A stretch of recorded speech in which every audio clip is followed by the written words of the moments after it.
Welcome to the Car Cult Collective.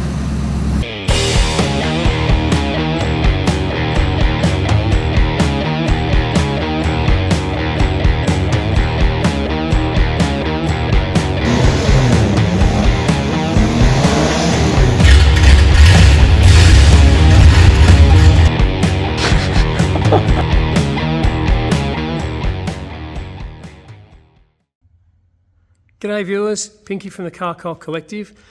So it was time to put the FE up in the air and do a bit of wiring and connect all that up, and there's still a few other little bits and pieces under here to be done before it goes off for its roadworthy. So the handbrake cable, as you can see, that's definitely one of them. Now it has had a full motor and gearbox rebuild. As you can see, new clutch slave, etc. Brakes have all been done. You can see there's also new lines in there, and that's all sorted. Suspension, now there are some bits and pieces that still need replacing, like some bump stops and who knows whatever else. So we'll get to those either before the roadworthy, or we may send it in like it is and see what he knocks back. And then as we pull it apart to replace those things, we'll clean and tidy up everything else, put it all back together. But what I wanted to show you today was our exhaust system. So we managed to track down a set of stainless steel extractors for a grey motor, so that's what you see there. Nice little setup. The only thing I don't like, this section here, if I bring the phone up to level, you can see this is quite low here.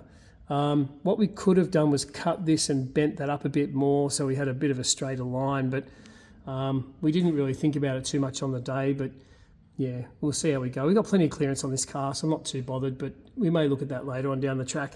Other than that, I'm absolutely blown away with this exhaust. I'm really, really happy with it.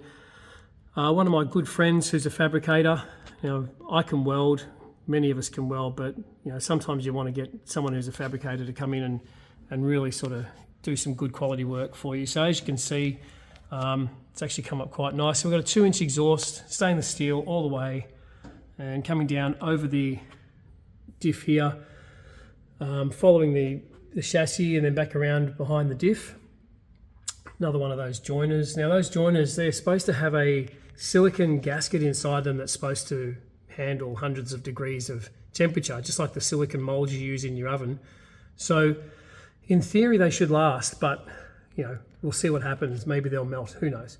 But the actual clamp itself is stainless steel, so it does look quite nice. So coming around here behind the diff, we drop down under here. Now there used to be a straight exhaust just poking straight out the back of the car. Most of you might know that if you've seen an FE and FC before. But what we've done is come straight through with a hot dog and then come up in one direction here with this, I suppose it's like a wastegate or whatever you like to call it, but it's basically like a flange inside this pipe. And you can buy these online, they're not too expensive. So we wire that up to the dashboard, and then we're able to switch this left and right, basically, this component here.